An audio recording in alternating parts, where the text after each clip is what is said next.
The Final Frontiers Foundation and Touch a Life in Honduras.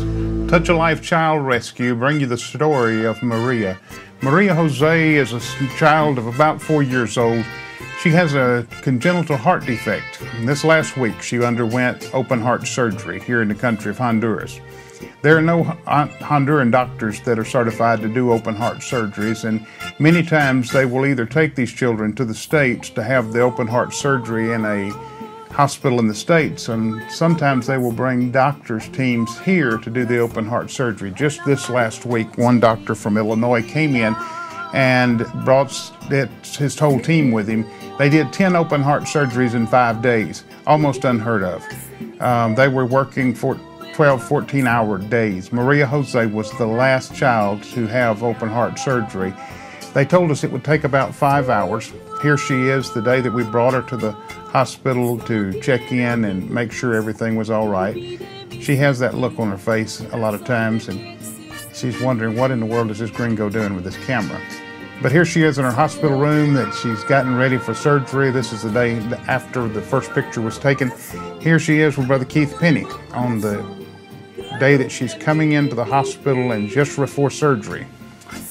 She had her surgery and it lasted about 2.5 hours. Took about an hour to get her to the point where she was ready to be, for people to come in, and we were one of the first to come in. She was almost asleep, but then an amazing change took place. She's laid out there asleep the last time you saw her, and then here's the next picture that I was able to take. God is just a great God. I'll tell you, this child is there with her little bottle of bubbles, and she's blowing bubbles.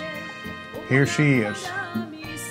She's going to be a championship bubble blower, that's for sure, and she's not intimidated at all by Brother Keith talking to her in English. God is just blessed. Some of the other children are not healing as fast. There's a little boy over on the other table that's next to hers, and the little bed, and he needs our prayers. But Maria Jose is on a fast track to recovery. Today she moved out of her ICU unit and back into a normal pediatric ward. At this rate, she'll probably be going home in 5 to 6 days, where it was supposed to be 14 days before she would probably go home. So she may even go home before that. They've had her up walking, she's eating, she's laughing, she's talking, not hardly experiencing any pain at all, I don't think.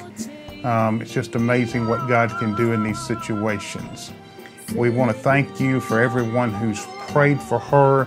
We want to say a special thank you if you've given financially to help with this ministry, to help us with the expenses of, there were no expenses for the surgery, but there's always expenses that are involved in helping these families like we do. And so if you've sent in money, a special thank you to you. Thank you for your prayers. Thank you for everything that you've been involved in this. If you would like to be in part of helping this family in the future, contact Michael at that number right there on the screen. And we just pray that God blesses you abundantly as we show you from here in Honduras what God is doing through Touch a Life here in Honduras.